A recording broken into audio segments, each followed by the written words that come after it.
Y ya estamos con Alejandro Ferreiro, periodista, comunicador, escritor. Estaremos hablando sobre su último libro, El Horizonte, conversaciones sin ruido entre Sanguinetti y Mujica, también sobre otros libros, por ejemplo, acá tengo Irrepetibles, y un poco también de su carrera, de todo lo que ha hecho en estos años. Gracias por acompañarnos. Por favor, gracias a ustedes por la invitación. Un gusto recibirte. Antes de hablar un poco del libro y de estos 6 encuentros que deben haber sido maravillosos, ya vamos a hablar un poco también de cómo es que nace la idea de estos encuentros, repasar algunas cosas de tu vida, si te parece bien, ¿Por qué no? si me permitís. Bueno. Vos sos de Sayago, tu niñez transcurrió en Sayago. Sí, no nací en Sayago, pero me considero hijo de Sayago, sí, de ese barrio. Desde los 6 años hasta los 18, 19 estuve en Sayago. ¿Y eso qué implica en vos, el hecho de ese lugar de pertenencia? Bueno, implica el barrio, sin duda, pero sobre todo mi casa, ¿viste? Que era una casa grande con mucha vegetación.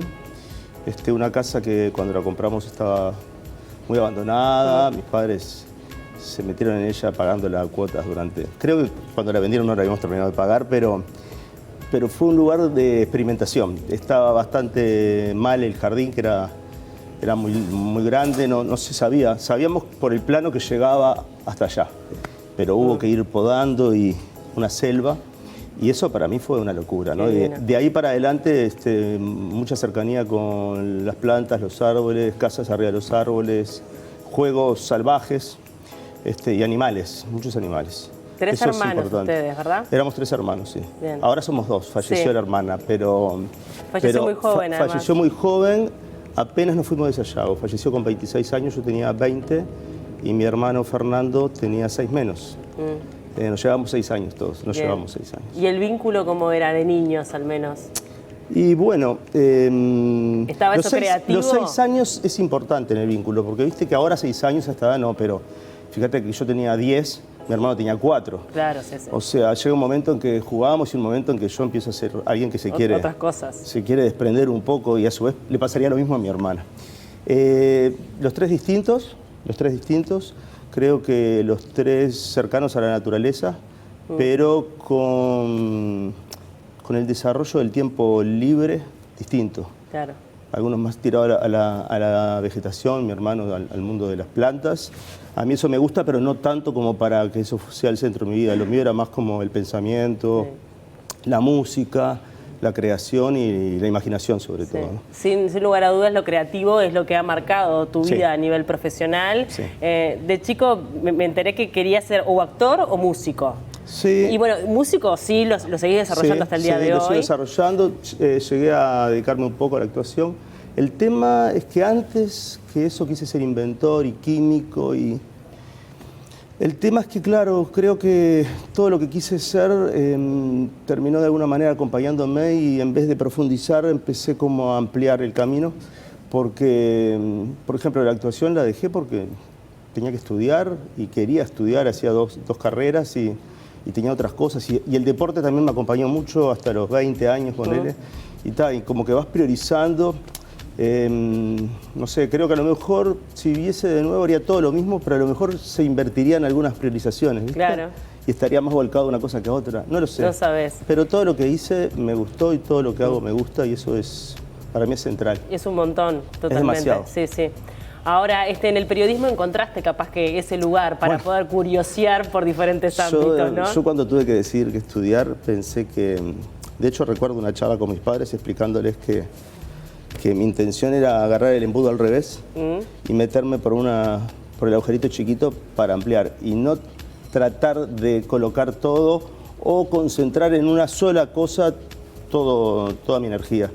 Que mi intención era la contraria, que el periodismo me parecía un lugar que no me iba a alejar de todos los intereses, me iba a permitir también desarrollar el interés por la palabra y por la conversación.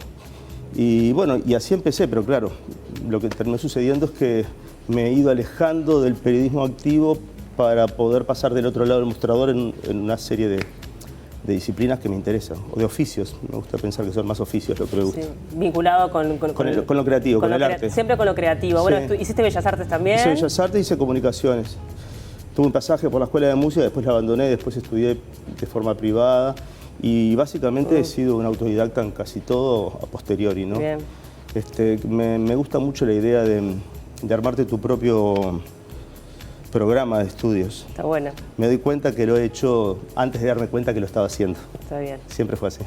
¿Y tu llegada a los medios es con la radio, cuando tenías 19 años? Sí, quizás antes. Yo empecé en la... Yo cumplo años el 27 de diciembre. Entonces cumplo muy sobre fin de año y me pasaba que mis compañeros de clase solían llevarme un año o algo así. Y claro, yo cuando terminé el bachillerato tenía 18 o cumplí 18, ¿Sí? ponele. Y empecé la carrera inmediatamente, incluso antes de empezar la carrera ya me conecté con la radio y empecé sí a trabajar, primero como siempre, ¿no? Pero tuve muy poco pasaje como productor de un programa o dos, inmediatamente ya tuve mi programa y seguí vinculado a otros programas de gente mayor, ya encargándome más del área cultural de esos programas y ya desarrollando mi propio programa, sí. Era bastante chico cuando tuve el primer programa, 21. Bien. O sea, tenía, en el 89, tenía 21, recién cumplido. Antes de cumplir 21, 20. O sea, bien chico. Después retomaste nuevamente la radio con, bueno, con este programa que ha marcado muchísimo en tantas generaciones, ¿no? Que hasta el día de hoy siempre te preguntan por Planetario. Por Planetario. Sí, retomé, me he ido del periodismo escrito, lo dejé hacia periodismo de gobierno. Sí. Investigué el segundo gobierno de Sanguinetti y un poco más también en varios medios y en un momento me harté ¿Y por qué te alejaste del periodismo político? Me alejé porque puede sonar un poco vanidoso, pero estaba muy desilusionado con el nivel de las discusiones y sentía que hablaba no con la gente que más me interesaba hablar y le hablaba al público que me leía de cosas muy reducidas, ¿viste? Veía todo muy específico, muy poco volado, muy poco aireado. A mí me interesa mucho la política, pero la política partidaria te diría que me interesa muy poco. Y estaba continuamente navegando como periodista en un nivel que no me parecía el más interesante para mí. No era que yo estaba por arriba de ese nivel, no quiero decir eso, pero... Claro. Me parecía, escapaba a tus intereses. Me parecía bastante paupérrimo el tratamiento. Había algunos interlocutores muy interesantes, pero la mayoría no me resultaba atractivo. Me estaba aburriendo, digamos. Sí, me estaba aburriendo. Bien. Y ahí es que decidís emprender con tu proyecto, con este programa En la Noche. Sí. Donde ahí sí tenías todos tus intereses puestos al servicio del oyente, ¿no? Sí, todos los intereses, exactamente. O sea, aposté por un programa nocturno que tampoco era... Para hacer periodismo, en general, sobre todo cultural, no era una muy buena movida. Mis amigos más cercanos se preocuparon un poco, porque claro, en lo que venía desarrollando tenía cierto desarrollo ya de años y tenía una seguridad económica, dominaba, digamos, el rubro, a su vez en el mundo, por lo menos en ese entonces, en el mundo de los diarios, el cronista de gobierno viajaba mucho, estaba más conceptuado, estaba mejor pago también. Y bueno, yo pegué como un retroceso en lo económico, que es como una de mis características, que suelo acercarme a cosas que me gustan y de una manera que no son tan redituables. Que no son muy redituables porque implican desarrollar cosas nuevas o personales, sobre todo personales, ¿viste? Y romper lo que ya de alguna manera construiste y por lo que se te conoce, ¿viste? Mi historia es la historia de cuando una cosa funciona, parezco medio caprichoso, pero está vinculado con lo emocional, ¿viste? Con las ganas. Entonces sí, empecé a hacer eso, ya había hecho radio, pero ahí, digamos, como que estaba más grande, tenía la experiencia de radio anterior, ya había hecho mi propio programa, pero ahí tomé como... Ahora parecería que tomé decisiones acertadas. En el momento para mí era el presente, ¿no? Totalmente. Me impresiona un poco ¿La repercusión? Sí, más que la repercusión, porque en ese momento la tenía, ¿viste? Lo que pasó después. Esa idea de que cuando... Bueno, es un poco uruguayo, yo lo he dicho ya, ¿no? Hasta que no estás muerto no estás vivo, digamos, ¿no? No sé si es uruguayo, puede ser que sea de todos lados. Lo que sí es de provincia, me parece. Sí. Es medio provinciano, ¿viste? Porque yo conozco mucha gente, incluso gente con la que me llevo bárbaro, te diría que son amigos, que dicen que escuchaban Planetario y yo sé que no lo escuchaban. O por lo menos no lo escuchaban tanto como lo dicen. Claro. ¿Viste? Hay algo que creció un poco más. Yo estoy seguro que había un poco menos de audiencia que la que aparentemente había. Esa es la percepción que tengo. O capaz que no, capaz que estás equivocado y hay un montón. Ojalá esté equivocado, Claro. pero quiero decir la verdad, es lo que pienso. Ahora, sé que tú tenés mucha rigurosidad al momento de trabajar, al momento de preparar las entrevistas, al momento de desarrollar, bueno, lo que te toque hacer a nivel profesional. ¿Eso está más vinculado con la pasión o con la necesidad de tener todo bajo control? La necesidad de tener todo bajo control la voy a descartar porque, por ejemplo, a mí me gustan las cosas en vivo y ya sabemos que no hay mucho control. De hecho, en mi programa de televisión, que lo difundía también este canal, pasaban cosas que podrían ser consideradas incluso en el momento bloopers, y para mí era como la parte buena del asunto, la posibilidad de no tener todo bajo control. Claro. Lo de quizás sí el control está en la tarea. Si yo tengo que entrevistar a alguien, y bueno, es como, estudio como si estudiara para un examen, o sea, no me rifo nada. Entonces eso no tiene tanto que ver con el control, sino con una especie de responsabilidad, diría yo. Responsabilidad. Una responsabilidad que desde niño me la inculcaron para las cosas se hacen bien, Claro. o no las haces. No, si las vas a hacer más o menos, avisá que la haga otro o no la hagas, preferiblemente no la hagas. Un poco funciona así, y como está ligado todo lo que hago a lo que me apasiona, es muy difícil que no se junten Claro. la responsabilidad con la rigurosidad. A mí me gusta la palabra. Yo creo que hay que ser muy riguroso en la vida profesional, digamos. Y también lo tenés que ser si en la vida personal sos bastante despojado de rigideces. Claro. O sea, y después hay que hacer un balance. ¿Porque te exige demasiado lo profesional para poder mantener ese equilibrio? Te diría que, suponete una banda que quiere improvisar. Bueno, hay gente que es muy buena, pero la gente que improvisa por lo general tiene mucho bagaje atrás. Exactamente, o un actor, o sea, tenés que saberte muy bien las cosas para después poder olvidarte de ellas. Exacto.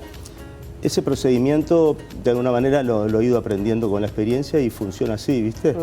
Y a la hora de ser riguroso, preparando cosas, no implica a lo mejor lo que después se ve al aire. Implica a lo mejor mucho más tiempo de pérdida en pensar las cosas, en dar vuelta a las cosas, en leer el libro no inmediatamente antes de hacer la entrevista, sino leerlo, olvidarlo.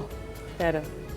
Y enfrentarte a la entrevista. A mí me pasaba eso, que estaba leyendo a veces, o estaba preparando entrevistas que no iban a venir esta semana. Venían más adelante.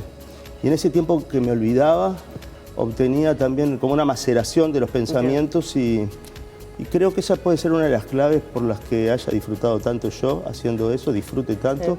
Si vos disfrutás lo que haces, tenés un poco más de chance de que lo disfrute el que lo recibe. Totalmente. Y además, en definitiva, todo se basa, cuando entrevistas a una persona, en lo que el otro te da, en una charla. Así que en eso de tener todo bajo control es muy difícil, porque tiene que haber un ida y vuelta. Sí, si vos estás preparado para la conversación, esto no es solamente haciendo periodismo, con un amigo. O sea, si vos escuchás y conocés a la persona o lo conocés lo suficiente, la devolución se vuelve más atractiva y la escucha se vuelve más atractiva. En realidad, estás aprendiendo, ¿no? Totalmente.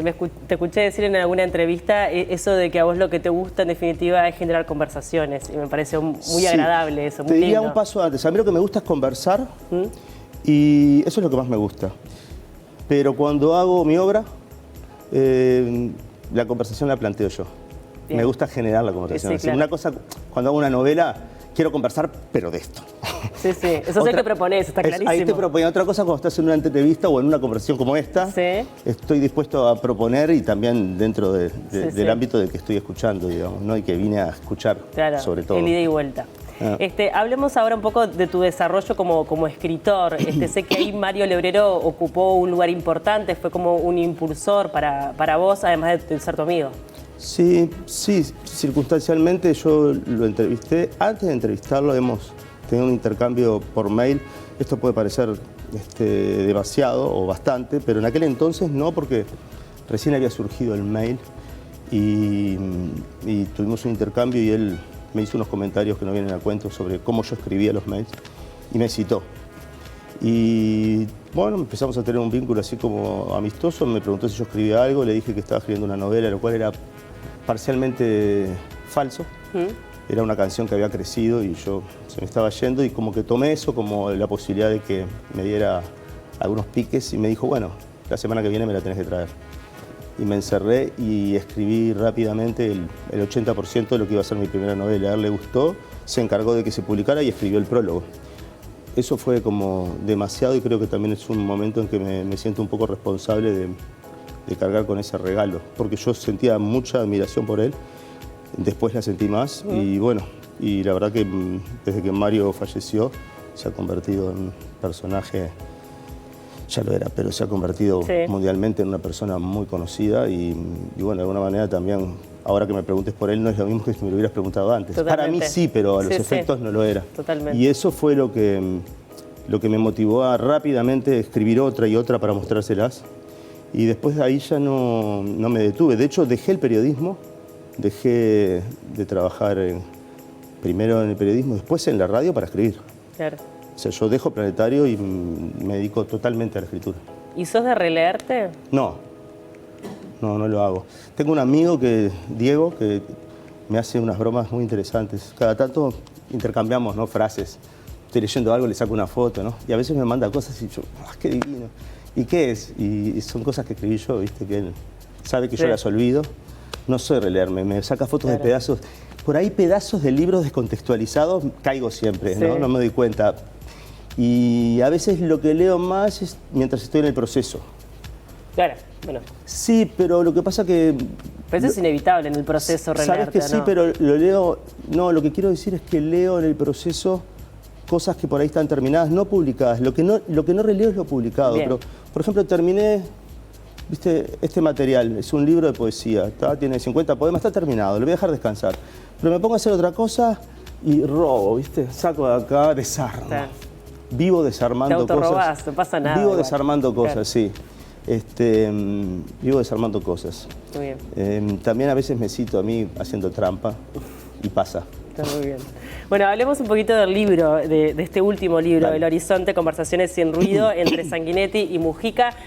Todo nace cuando, bueno, se plantea un debate, ¿no?, por lo de la LUC en su momento entre ellos dos, y ahí hay una frase que de repente les despierta a ustedes Sí, yo estaba escuchando la radio y escuché que Sanguinetti decía que con Mujica no estaba para debatir, estaba para hablar de la vida, no sé qué. Algo así. Y llamé a Gabriel, le dije, Gabriel, tenemos que hacer esto. Gabriel lo llamó y establecimos el contacto como para tener una primera charla y plantearles por qué, aparte de la perspectiva de que charlaran de la vida, algunas otras condiciones, no ir al pasado de los temas recurrentes que ya se han hablado, sí ir al pasado para hablar de la infancia, para hablar de... y tratar de generar una conversación sin interferencia, sin ruido, dice el subtítulo, entre ellos. Y bueno, hay ciertas facilidades porque, digamos, yo me hice amigo de Gabriel y nos conocimos los dos investigando el gobierno de Sanguinetti, él por búsqueda, yo por el observador. Yo a Mujica lo conocía bastante menos, pero a Sanguinetti lo conozco y Gabriel conoce a los dos, entonces también no es que lo llamaron desconocidos, ¿viste? Exacto. Eso facilitó, creo yo. Porque accedieron con facilidad. Sí, accedieron a la charla inicial y en la charla inicial cuando le planteamos nuestras intenciones, el por qué, bueno, fuimos conversando y de hecho en el primer encuentro donde solo nos reunimos como para ver qué pensaban, terminamos grabando la primera conversación, que es más corta que las otras porque nos quemamos una hora tratando de engatusarlos y lo logramos. Hay algo que está puesto en el prólogo y que justo lo comentábamos antes de estar al aire, son más similares de lo que uno a priori podría llegar a pensar. Sí, yo no sé si son más similares, tiendo a pensar que todos somos distintos, pero es verdad que una cosa son las ideas y otra cosa es quizás la experiencia de dos personas que tienen 80 y algo de años, que tienen, los dos empezaron a los 14 años a militar, los dos mantienen una jefatura en varios niveles sobre un sector importante del país, los dos fueron presidentes, los dos también tienen una tendencia a reflexionar, quizás en eso se distingan de otros políticos y de otras generaciones de políticos, tienen una capacidad de hablar de muchos temas, tienen los dos en su vida una mujer fuerte que los acompañó hace muchos años, con personalidad, con sus propios desarrollos intelectuales y de presencia pública. O sea, hay muchos elementos que a nosotros nos parecían que daba un sustrato como para empezar de ahí a tirar de la piola, a plantear temas, a estimularlos a que conversaran. Nosotros, evidentemente, no estamos para comentar. estamos para generar una temática, teníamos preguntas preparadas, nos juntábamos antes de cada entrevista, planificábamos y después estábamos atentos a cómo generar eso. Algunas veces terminamos opinando como porque, bueno, lo amerita ese diálogo. Claro, pero tampoco tiene protagonismo porque ni siquiera está marcado quién es el que pregunta. Nuestras voces están unificadas sin poner... Ya sea que preguntó Gabriel o pregunté yo, aparece en negrita como la pregunta de los autores, digamos. Más o menos casi todas las preguntas estaban medianamente consensuadas por nosotros y hay detalles personales que ya es una trivia para los que nos conocen, para saber quién preguntó esto, quién preguntó esto otro. Y bueno, bueno, va por diferentes temas, obviamente temas nacionales, temas que tienen que ver con la región, pero también temas personales, por ejemplo, del amor o de cosas que tienen que ver más con sus propias vivencias o experiencias. Sí. A mí, la verdad que eso me interesa mucho, porque quizás haya gente que va a buscar, bueno, hay gente que va a buscar de todo, ¿no? Están los que están re enojados con que hayan juntado a ellos, que son lo peor. Yo les digo que es periodismo, que a lo mejor encuentran más argumentos para estar enojados. Están los que los aman, juntos y separados. También van a encontrar más argumentos. Digo, uno encuentra lo que quiere también. Pero la intención nuestra, o por lo menos nuestra pretensión, era lograr no titulares, digamos, sino lograr un tipo de riqueza de matices, ¿no? Que quizás todos nosotros los tenemos, pero quizás la gente que te ve a vos todos los días no está ni cerca de percibir todos tus matices en la vida diaria. Claro. Imagínate con gente pública y tan expuesta. Creo que a todos los periodistas que hacen o que siguen a políticos o a deportistas o que tienen una consecuencia en el trabajo, empezás a darte cuenta de ese desnivel que hay entre lo que está para ser mostrado y que merece ser discutido y puesto a la luz, y otros elementos que son muy importantes y que no tienen por qué estar presentes, pero sostienen toda la estructura. Yo creo que hay muchos elementos acá que son hermosos desde ese punto de vista, ¿no? Más allá de los protagonistas, ¿no? No sé, Sanguinetti cuenta cómo fue educado todo por mujeres, ¿no? Y me parece un detalle que me agrega un elemento para pensar. Sí. No sé, Mujica cuenta cómo envidia, o no usa la palabra envidia, pero cómo sí le hubiese gustado vivir lo que vivió Sanguinetti en el mundo ballista. Y Sanguinetti dice, y usa la palabra envidia, la capacidad que tiene, el gracejo que tiene Mujica para generar una saludable tormenta con una frase así al pasar. O sea, hay elementos que están dentro del ámbito de lo humano, en personas que a lo mejor todos creemos o las vemos muy contracturadas, porque más allá de que Mujica parece menos contracturado que Sanguinetti, hay rigideces que van más allá de lo físico, digamos, ¿no? Por la tarea, por las responsabilidades, por lo que sea. A mí me gusta eso, que el libro permite que emerja. A mí especialmente me gusta eso. Y es lo que de alguna manera tomás como conclusión, al menos a nivel personal, ¿algo se modificó en vos, al menos de tu percepción de ellos dos bueno, como líderes es una buena políticos? pregunta.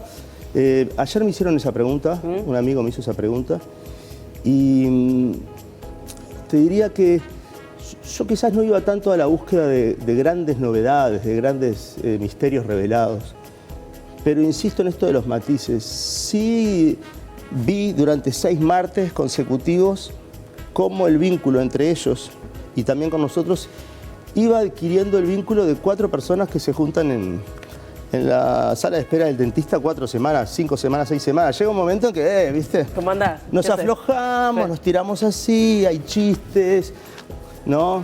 Las masitas, había una pelea nunca declarada, nadie se dio cuenta, yo la vi, tengo mi propia historia de cómo... ¿De quién agarraba de quién cuál? le gustaba más masitas y yo giraba. Tengo un juego que hice personal que no lo voy a revelar. Creo que a ellos se los revele.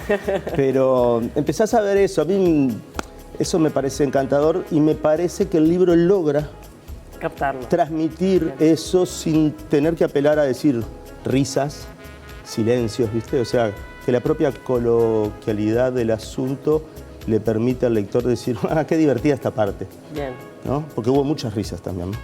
Está en todas las librerías del país, ¿verdad? Y del mundo. Y del mundo. Sí, está hablando en serio lo del mundo, porque ahora está la versión ebook ya pronta. Ah, buenísimo. Entonces en cualquier lugar del mundo vos lo podés comprar, incluso más barato que en la versión papel. Genial, así que para todos de repente quien nos, sí, nos si lo pueda buscas, llegar a lo podés mirar a comprar través de cualquier YouTube. país. Sí. Bueno, acá también tenemos Irrepetibles, que fue otro libro tuyo que generó muchísimo, basado en algunas entrevistas a personajes que tuviste posibilidad de entrevistar en vida cuando hacías el programa. También, ya que estamos, lo mostramos y lo publicitamos para que la gente lo pueda ver.